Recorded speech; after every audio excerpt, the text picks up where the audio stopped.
भगवान विष्णु ने विश्व कल्याण तथा धर्म की रक्षा करने के उद्देश्य से कई अवतार लिए, जिसमें से उनका कूर्म अवतार द्वितीय अवतार था। इस अवतार में भगवान विष्णु कछुए के अवतार में प्रकट हुए थे, इसलिए इस अवतार को कच्छप अवतार या कछुआ अवतार के नाम से भी जाना जाता है। इस अवतार को लेने के पीछे भगवान विष्णु का उद्देश्य देव दानवों की समुद्र मंथन में सहायता करना तथा मंदार पर्वत का भार उठाना था। आज हम अपने इस वीडियो में भगवान विष्णु के द्वितीय अवतार कूर्म अवतार की कथा के बारे में जानेंगे। एक समय जब देवताओं को अपनी शक्ति का अत्यधिक अहंकार हो गया था, तब उन्होंने ऋषि दुर्वासा का अपमान किया था। इसी से क्रुद्ध होकर ऋषि दुर्वना ने देवताओं को श्रीहीन करने का श्राप दे दिया था। इसके पश्चात देवताओं की शक्ति दानवों के समक्ष हो गई थी, जिस कारण दानवों के राजा बलि ने देवराज इंद्र को पराजित कर दिया था। अब तीनों लोकों पर दानवों का राज हो गया था तथा चारों ओर अधर्म बढ़ने लगा था। यह देखकर देवता अत्यधिक विचलित हो गए तथा भगवान विष्णु के पास सहायता मांगने गए। तब हताश देवतागण अपनी परेशानी लेकर भगवान विष्णु के पास पहुंचे तो श्री हरि ने इसके लिए समुद्र मंथन का उपाय बताया। चूंकि प्रलय से पृथ्वी कुछ समय पहले ही उभरी थी तथा सतयुग का पुनः उदय हुआ था, इसलिए बहुत से अनमोल रत्न समुद्र की गहराइयों में छिपे थे। चूंकि समुद्र को मंथने का कार्य ना ही देवता अकेले कर सकते थे तथा ना ही दानव, इसलिए भगवान विष्णु ने इस कार्य के लिए दानवों के साथ मिलकर समुद्र मंथन करने तथा उसमें से बहुमूल्य रत्न पाने को कहा। साथ ही भगवान विष्णु ने देवताओं को बताया कि इसमें से अमृत भी निकलेगा, जिससे देवता अमर हो जाएंगे। अमृत को पीने से देवताओं की शक्ति दानवों से अत्यधिक बढ़ जाएगी तथा उन्हें अपना राज सिंहासन पुनः प्राप्त होगा। भगवान विष्णु की आज्ञा पाकर सभी देवतागण देव इंद्र के साथ राजा बलि की नगरी गए तथा उनके सामने यह प्रस्ताव रखा। वैसे तो दैत्य गुरु शंकराचार्य को देवताओं पर विश्वास नहीं था, लेकिन उन्हें उनका यह प्रस्ताव पसंद आया तथा इस कार्य के लिए उन्होंने अपनी सहमति दे दी।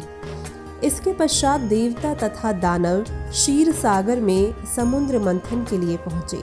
समुद्र का मंथन करने के लिए विशाल मदारी की आवश्यकता थी, जो उसे मथ सके। इसके लिए भगवान विष्णु ने अपने सुदर्शन चक्र की सहायता से मंदार पर्वत को काटकर समुद्र में रख दिया। इस पर्वत की सहायता से देव व दानव समुद्र को मथने का कार्य कर सकते थे। अब उन्हें इस पर्वत को घुमाने के लिए एक मजबूत रस्सी की आवश्यकता थी। इसके लिए भगवान विष्णु ने स्वयं अपना वासुकी नाग दिया। इस वासुकी नाग को मंदार पर्वत पर लपेटा गया। इसके मुख को दैत्यों की ओर रखा गया तथा पूंछ को देवताओं की ओर। अब समुद्र मंथन का कार्य प्रारंभ हो गया, लेकिन एक समस्या और आ पड़ी। चूंकि समुद्र बहुत विशाल तथा गहरा होता है तथा इसमें कोई पक्की भूमि नहीं होती, इसलिए मंदार पर्वत अंदर रसातल में जा रहा था। यदि वह डूब जाता तो समुद्र मंथन का कार्य अधूरा रह जाता। यह देखकर भगवान विष्णु स्वयं देव दानवों की सहायता करने के लिए अपना द्वितीय अवतार लेकर आए। इसके लिए उन्होंने कछुआ का अवतार लिया तथा मंदार पर्वत का भार अपनी पीठ पर उठाया। चूंकि कछुए की पीठ ठोस होती है, इसलिए मंदार पर्वत उस पर टिक गया। अब देव दानवों ने कई दिनों तक समुद्र मंथन का कार्य किया। समुद्र मंथन कई चरणों में हुआ। समुद्र मंथन जिसमें सबसे पहले कालकट नामक जहर पैदा हुआ, जिसे सांपों ने पी लिया। दूसरे मंथन में ऐरावत हाथी और उच्चेश्वर घोड़ा उत्पन्न हुए। तृतीय मंथन में बहुत सुंदर स्त्री उर्वशी प्रकट हुई और चौथी बार में महावृक्ष पारिजात प्रकट हुआ। पांचवी बार में क्षीर सागर से चंद्रमा प्रकट हुए, जिसको भगवान शिव ने अपने मस्तक पर लगा लिया। इसके अलावा रत्नभूषण और अनेक देव पुरुष पैदा हुए। मंथन के चलते वासुकी नाग की जहरीली फुंकार से विष निकाला, जिससे कई असुर मर गए या शक्ति विहीन हो गए। उसके बाद समुद्र मंथन में माँ लक्ष्मी जी उत्पन्न हुई, जो भगवान विष्णु के हृदय में विराजित हुई।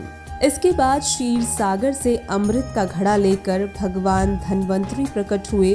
तब असुरों ने कहा कि देवताओं ने धन संपत्ति की स्वामी लक्ष्मी जी को विष्णु जी के पास जाने दिया, इसलिए हम ये अमृत लेकर जा रहे हैं। तब भगवान विष्णु ने एक सुंदर स्त्री का रूप धारण किया और असुरों के पास गए। तब असुरों ने कहा, वाह क्या सुंदर स्त्री है, ये तो बिल्कुल लक्ष्मी जी की तरह है, हमें ये स्त्री ही चाहिए। स्त्री के मोहवश में उन्होंने अमृत का कलश जमीन पर रख दिया। तभी भगवान विष्णु ने वह घड़ा उठाकर देवताओं को दे दिया और कहा कि असुर उस स्त्री के मोह के कारण अमृत को भूल गए हैं, तो देवगण आप सभी इस अमृत का पान कर लें। अमृत पीने के बाद देवताओं ने असुरों को युद्ध में हरा दिया। भगवान विष्णु के कच्छप अवतार लेने के पीछे उनका माँ लक्ष्मी को प्राप्त करना प्रमुख उद्देश्य था।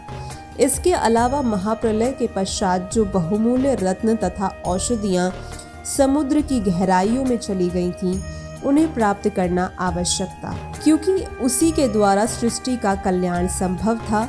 इसके अलावा किस प्रकार बुराई का उपयोग अच्छाई के कार्य के लिए किया जा सकता है, यह दिखाना भी इस अवतार की विशेषता थी। भगवान विष्णु ने विश्व कल्याण तथा धर्म की रक्षा करने के उद्देश्य से कई अवतार लिए, जिनमें से उनका कूर्म अवतार द्वितीय अवतार था। इस अवतार में भगवान विष्णु कछुए के अवतार में प्रकट हुए थे।